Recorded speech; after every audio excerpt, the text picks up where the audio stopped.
Halo semuanya, kami dari kelompok 1 akan membuat perbandingan antara era sebelum digital dan era sesudah digital. Di sini saya akan membawakan pembahasan pertama mengenai era sebelum digital. Era sebelum digital itu mengalami kekurangan sumber belajar, di mana sebelum era digital ini siswa hanya mengandalkan buku belajar, catatan guru, dan perpustakaan sekolah. Informasi tambahan sulit didapatkan oleh siswa, apalagi jika perpustakaan sekolah tidak lengkap. Yang kedua, guru sebagai satu-satunya pusat ilmu, guru menjadi satu-satunya sumber pengetahuan di kelas. Apa yang disampaikan guru dianggap mutlak, kreativitas siswa kurang terganggu karena pembelajaran cenderung satu arah. Yang ketiga, media belajar sederhana. Proses belajar banyak menggunakan papan tulis, kapur, OHP atau proyek transparansi, dan gambar cetak. Semua serba manual, termasuk penilaian dan absen. Yang keempat, pembelajaran lebih disiplin tetapi kurang fleksibel, di mana jam belajar hanya berlangsung di sekolah. Jika siswa sakit atau tertinggal, mereka akan sulit mengejar karena tidak ada rekaman materi atau platform belajar daring. Yang kelima, tidak semua siswa aktif karena metode ceramah dominan. Siswa yang pasif cenderung hanya duduk dan mendengar tanpa banyak berpartisipasi. Dan di belakang sini adalah contoh pembelajaran era sebelum digital, di mana guru hanya memerlukan buku untuk memberikan penjelasan tanpa menggunakan alat-alat digital seperti laptop, handphone, dan PowerPoint, dan lain-lainnya.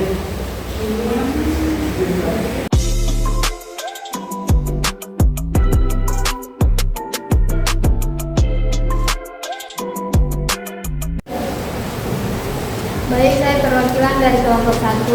Di sini saya akan memberi pembahasan mengenai era sesudah digital.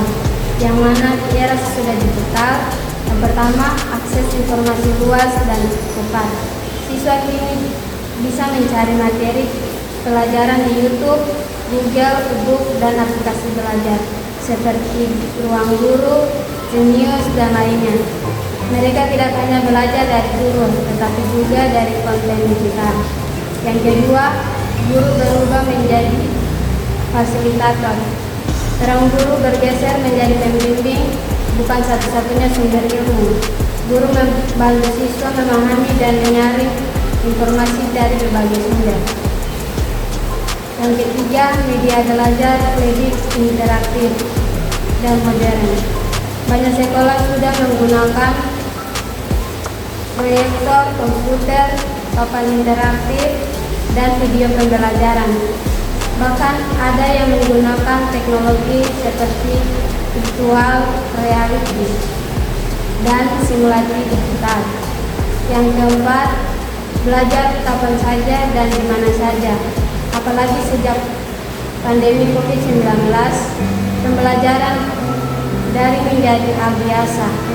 Sekarang siswa bisa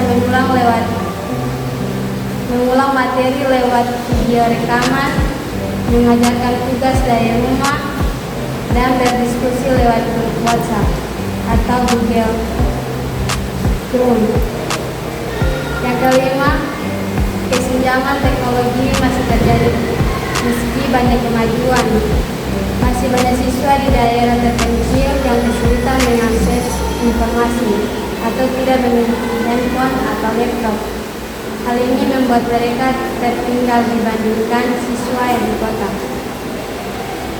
Yang keenam, siswa lebih aktif tetapi mudah terdistraksi.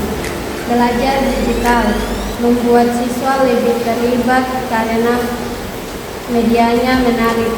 Tetapi di sisi lain, banyak juga yang terganggu karena buka media sosial, game atau YouTube saat belajar.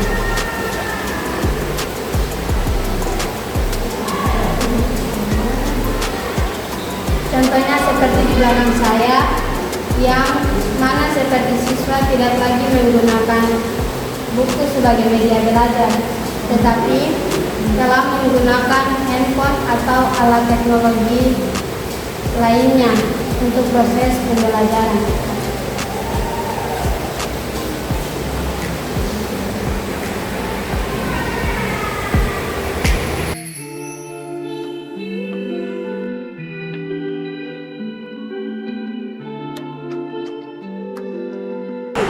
Iya teman-teman, yang berikut di sini adalah era sebelum digital atau metode konvensional. Jadi, era sebelum digital ini, metode utama yang digunakan adalah ceramah, tanya jawab, diskusi kelompok, penugasan tertulis, dan praktik langsung di kelas. Dan guru banyak berbicara agar siswa lebih banyak mendengar dan mencatat. Proses belajar mengandalkan buku teks dan alat bantu seperti papan tulis, kapur, atau whiteboard. Dan yang benar-benar terjadi di era sebelum digital ini adalah siswa lebih terkontrol dan disiplin karena belajar hanya di ruang kelas, dan guru lebih mudah memastikan semua siswa berfokus karena tidak ada gangguan dari gadget. Tetapi pembelajaran ini cenderung satu arah dan monoton dan membuat siswa mudah bosan dan kurang aktif, dan siswa yang pendiam atau pemalu sering tertinggal karena tidak aktif bertanya. Yang berikut, jika ada siswa yang tertinggal pelajaran atau sulit untuk mengejar karena tidak ada rekaman materi atau pengulangan yang fleksibel. Yang berikut di sini adalah kurikulum. Jadi kurikulum di sini adalah mendukung pembelajaran digital dan merdeka belajar, tetapi tidak semua guru siap melaksanakannya di beberapa sekolah, dan guru masih gagap teknologi dan kesenjangan antar sekolah makin terasa. Namun di sekolah yang sudah siap, kurikulum merdeka memberi ruang besar bagi kreativitas, eksplorasi digital, dan penguatan karakter siswa. Sesudah era digital, metode modern digital. Setelah era digital, metode pembelajaran berkembang pesat. Sekolah mulai menggunakan blended learning atau gabungan online dan offline. Siswa juga bisa belajar mandiri dulu di rumah, e-learning atau pembelajaran daring, pembelajaran berbasis proyek, gamifikasi, dan kolaborasi digital. Yang benar-benar terjadi, banyak guru menggunakan video atau PowerPoint seperti Google, Classroom, Zoom, YouTube, bahkan TikTok auditif. Siswa juga bisa mengalami belajar kapan saja lewat rekaman video atau platform belajar. Belajar lebih menarik dan variatif, atau terutama bagi generasi muda yang sangat visual dan teknologi. Tetapi juga tentang nyata, banyak siswa mengalami menggunakan fokus karena tergoda membuat game, YouTube, atau media sosial saat belajar. Tidak semua guru mahir menggunakan teknologi, apalagi guru yang sudah lama mengajar. Di daerah terpencil, siswa juga kesulitan ikut belajar daring karena tidak punya HP kuat atau sinyal internet. Orang tua harus lebih terlibat, tapi tidak semua punya waktu atau kemampuan mendampingi. Mungkin materi saya itu saja, nanti dilanjutkan oleh teman saya. Oke, saya akan menjelaskan kelebihan dan kekurangan sebelum dan sesudah era digital. Oke, yang pertama itu saya akan menjelaskan terlebih dahulu kelebihan sebelum era digital.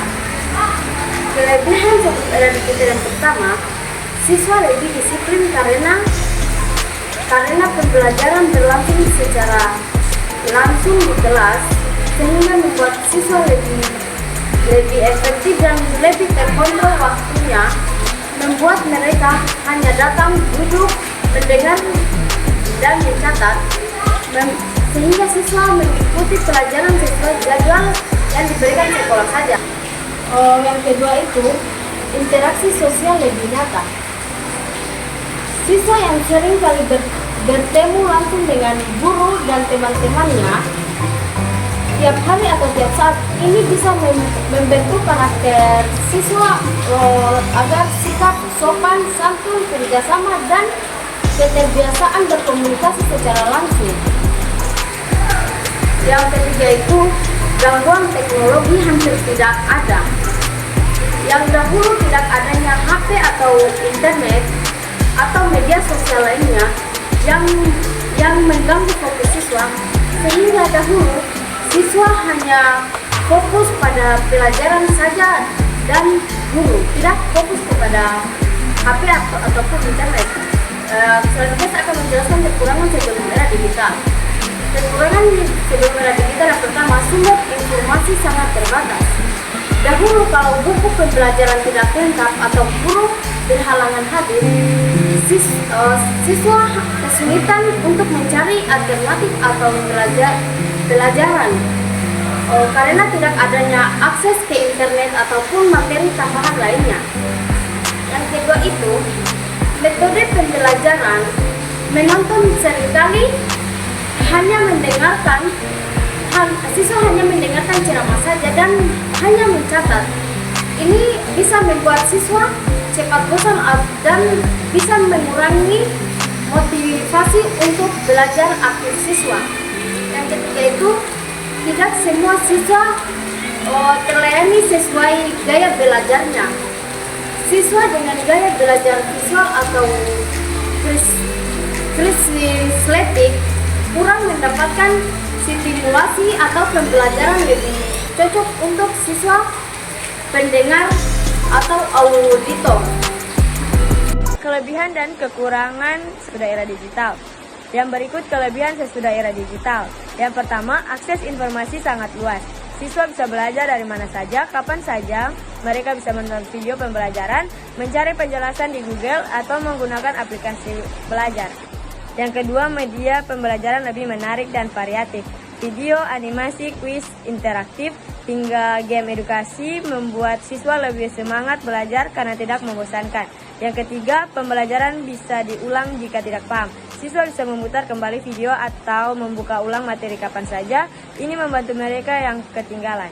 Yang keempat, cocok untuk siswa dengan gaya belajar yang berbeda-beda. Siswa visual, auditori maupun kinestetik bisa mendapatkan metode belajar yang sesuai. Yang berikut kekurangan sesudah era digital. Yang pertama, banyak siswa terdistraksi gadget. Yang paling sering terjadi, siswa niatnya belajar tapi malah buka TikTok atau main game atau buka YouTube yang tidak ada hubungannya dengan pelajaran. Yang kedua, ketimpangan akses teknologi. Siswa yang tidak punya HP atau laptop atau kuota akan tertinggal. Ini hanya terjadi terutama di daerah pedesaan dan terpencil. Yang ketiga, tidak semua guru menguasai teknologi. Banyak guru terutama yang sudah senior masih bingung menggunakan platform digital. Proses mengajar pun jadi tidak maksimal. Yang keempat, siswa cenderung malas dan kurang disiplin. Karena tidak ada guru yang langsung mengawasi di depan mata, sebagian siswa jadi santai, menunda-nunda atau bahkan tidak mengerjakan tugas. Yang kelima, kurangnya interaksi sosial. Jika belajar terlalu banyak dari rumah atau daring, siswa bisa menjadi kurang terlatih dalam bersosialisasi, berkomunikasi langsung, dan bekerja sama. Ya, teman-teman, kita masuk pada pembahasan yang berikutnya, yaitu tentang dampak sebelum era digital. Jadi teman-teman, dampak sebelum era digital merujuk pada berbagai kondisi sosial, ekonomi, budaya, dan pendidikan yang terjadi sebelum hadirnya teknologi digital seperti internet, komputer pribadi, dan smartphone. Jadi teman-teman, era ini biasanya mencakup pada masa sebelum tahun 1990-an ketika informasi dan komunikasi bergantung pada teknologi analog, media cetak, dan tatap muka. Jadi teman-teman, ada beberapa dampak yang terdapat pada siswa sebelum era digitalisasi yang terjadi di lapangan. Yang pertama yaitu siswa lebih disiplin dan teratur karena belajar di kelas dengan jadwal yang tetap Di sini siswa juga terbiasa datang tepat waktu, duduk rapi, mendengarkan, mencatat, dan mengikuti arahan. Jadi kedisiplinan ini terbentuk karena pengawasan guru secara langsung dan suasana sekolah yang mendukung. Dan yang kedua, terbentuknya etika dan sopan santun. Di sini interaksi secara langsung dengan guru dan teman membuat siswa lebih terbiasa menggunakan bahasa sopan, menghormati dan berkomunikasi secara baik. Dan yang berikutnya, yang ketiga, yaitu kemampuan berkomunikasi sosial yang lebih baik.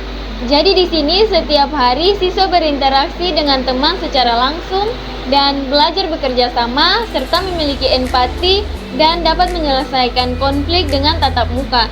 Ini sangat membentuk keterampilan sosial siswa. Namun yang berikutnya, siswa kurang mandiri dalam mencari ilmu karena hanya mengandalkan guru dan buku saja. Siswa jarang belajar sendiri di luar pelajaran. Jika guru tidak menjelaskan, banyak yang bingung dan pasrah. Dan yang kelima, yang terakhir, yaitu motivasi belajar bisa menurun jika materi yang diberikan membosankan serta metode pengajaran atau ceramah yang berulang-ulang dan minimnya variasi bisa membuat siswa cepat bosan dan menganggap belajar itu hanya kewajiban, bukan kebutuhan. Ya, jadi teman-teman, sebelum adanya era digitalisasi, siswa hidup dalam sistem yang lebih lambat, manual, dan terbatas secara informasi. Tapi meskipun begitu, terdapat nilai-nilai sosial seperti kekeluargaan dan interaksi langsung yang kuat. Namun, berbagai hambatan seperti pendidikan dan komunikasi menghadapi banyak keterbatasan. Hal ini menjadi kontras dengan kondisi saat ini yang lebih serba cepat, instan, dan terkoneksi secara global. Baik, di sini saya akan menjelaskan tentang dampak sesudah era digital. Yang pertama adalah akses pendidikan yang lebih luas. Teknologi digital lebih memudahkan guru dan siswa untuk mengakses sumber pelajaran dari mana saja. Contohnya yaitu YouTube, Google, dan juga beberapa aplikasi pendidikan seperti Ruang Guru. Bahkan, banyak siswa yang telah menggunakan AI di zaman sekarang. Seperti yang kita ketahui bahwa AI adalah salah satu dampak di era digital. Nah, seperti yang kita ketahui bahwa YouTube dan Google akan membantu siswa untuk memahami lebih dalam tentang materi yang diajarkan di sekolah, apalagi untuk mengulang kembali materi yang ingin dipahami lebih lanjut, seperti menggunakan YouTube. Dampak yang kedua adalah guru menjadi fasilitator. Peran guru bergeser menjadi pembimbing, bukan hanya sebagai satu-satunya sumber informasi bagi siswa. Selain itu, guru juga harus mampu untuk membantu siswa dalam memahami dan menyaring informasi dari berbagai sumber. Contohnya itu sumbernya adalah sumber dari Google. Seperti yang kita ketahui bahwa sumber informasi apapun itu dari Google tidak semuanya benar dan tidak semuanya baik.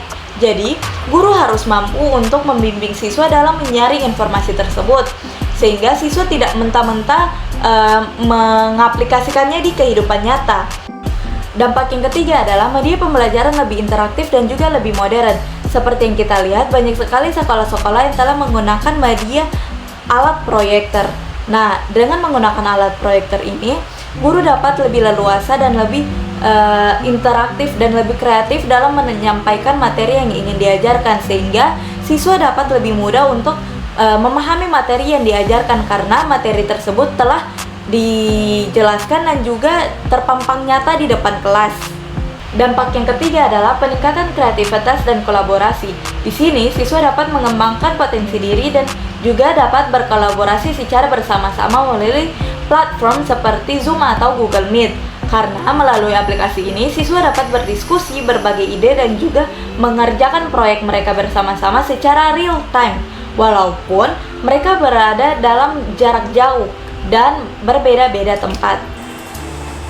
Dukungan dari Undang-Undang Dasar 1945 dan kurikulum. Yang pertama, dukungan dari Undang-Undang Dasar 1945 Pasal 31 ayat 1 dengan berbunyi setiap warga negara berhak mendapatkan pendidikan. Artinya, negara wajib memastikan semua anak usia sekolah dasar bisa bersekolah, termasuk di daerah terpencil. Jadi, dalam praktiknya banyak SD negeri sudah dibangun sampai ke desa dan kecamatan. Bahkan dengan program wajib belajar 12 tahun dan BOS atau bantuan operasional sekolah untuk membantu sekolah. Jadi, banyak anak SD sudah bisa sekolah tanpa dipungut biaya atau gratis SPP dan buku. Namun, akses terhadap pembelajaran digital belum merata. Misalnya, di kota beberapa SD sudah memiliki wifi sekolah, proyektor, dan laboratorium komputer. Tapi, di desa atau daerah 3T, masih banyak anak SD yang tidak punya akses internet atau fasilitas TIK atau teknologi informasi dan komunikasi. Bahkan, masih ada guru yang mencatat pelajaran di papan tulis secara manual setiap hari. Jadi, anak-anak di daerah kesulitan belajar daring saat pandemi, dan bahkan hingga sekarang beberapa sekolah masih kesulitan mengakses teknologi. Oke, dukungan yang kedua yaitu dukungan dari kurikulum yang saya ambil, yaitu kurikulum Merdeka, yang dimana kurikulum Merdeka memberi keleluasan kepada guru untuk menyesuaikan pembelajaran sesuai kondisi dan kebutuhan siswa. Jadi, guru bisa memilih proyek penguatan karakter atau proyek P5, yang dimana pembelajaran berbasis teknologi dan materi tematik yang fleksibel. Jadi, siswa diajak belajar aktif, berpikir kritis, dan mengeksplorasi materi lewat aktivitas nyata. Misalnya, di beberapa SD yang sudah maju, biasanya di kota, guru mulai menggunakan video pembelajaran, presentasi PowerPoint, aplikasi seperti Wordwall, Liverworks, dan YouTube untuk mendukung pembelajaran. Kemudian proyek P5 mulai dijalankan seperti proyek tentang lingkungan, budaya lokal, toleransi, dan kegiatan kolaboratif. Jadi beberapa guru muda sangat aktif dan kreatif menggunakan teknologi dan media digital. Tapi kenyataannya di banyak SD lain, khususnya daerah, banyak guru belum siap atau belum terlatih menggunakan teknologi digital. Ada yang kesulitan membuat atau menayangkan video, apalagi menggunakan aplikasi daring. Contohnya di kelas rendah, siswa belum semua bisa menggunakan HP atau komputer. Jadi pembelajaran digital masih minim. Tapi tidak semua sekolah memiliki LCD, speaker, atau laptop yang cukup. Bahkan ada yang hanya punya satu komputer untuk seluruh sekolah. Jadi proyek P5 kadang dijalankan hanya untuk menggugurkan kewajiban, bukan sungguh-sungguh menjadi pembelajaran bermakna, karena beban guru masih banyak dan tidak semua mengerti teknisnya. Saya akan menyampaikan kesimpulan dari materi yang telah disampaikan oleh teman-teman sana, yang mana pada dasarnya setiap era itu memiliki kelebihan dan kekurangan. Era sebelum digital itu memiliki keunggulan dalam hal kedisiplinan, interaksi langsung, dan pembentukan karakter. Namun, ia terbatas dalam hal akses informasi dan fleksibilitas belajar. Dan sebaliknya, era digital memungkinkan siswa belajar kapan saja dan di mana saja dengan sumber yang luas dan cara yang sesuai dengan gaya belajar masing-masing. Hal ini meningkatkan kreativitas, kemandirian, dan literasi digital.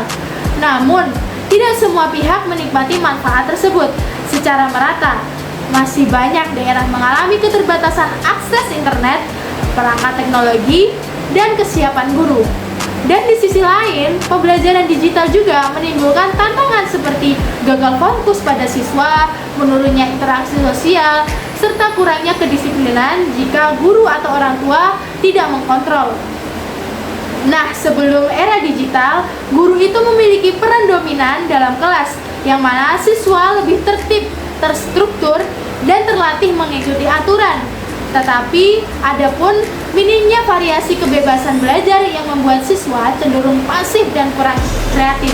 Pemerintah pun mengajukan secara hukum melalui Undang-Undang 1945 Pasal 31 dan kurikulum, seperti kurikulum 13 dan kurikulum Merdeka, yang mana mendukung pembelajaran berbasis teknologi. Nah, kurikulum kini juga mengarahkan pendidikan untuk lebih fleksibel, berpusat pada siswa, dan terintegrasi dengan teknologi. Namun, ada pun tantangannya, yaitu pada pemerataan akses, kesiapan guru, dan kesenjangan wilayah, terutama pada 3T. Nah, maka yang terbaik di era sekarang adalah kita sebagai calon guru bisa menggabungkan keunggulan dari dua era, yaitu kita bisa menggunakan teknologi untuk mendorong kreativitas dan fleksibilitas sambil tetap mempertahankan nilai-nilai disiplin, karakter, dan interaksi sosial dari pembelajaran profesional. Karena guru juga adalah peran penting sebagai fasilitator yang bijak dan adaptif. Mungkin itu saja materi yang dapat Bapak kami sampaikan. Jika terdapat kesalahan dalam pengucapan kata atau kalimat, itu murni dari kesalahan kami yang dikarenakan minimnya pemahaman kami, dan kami mohon maaf sebesar-besarnya. Terima kasih.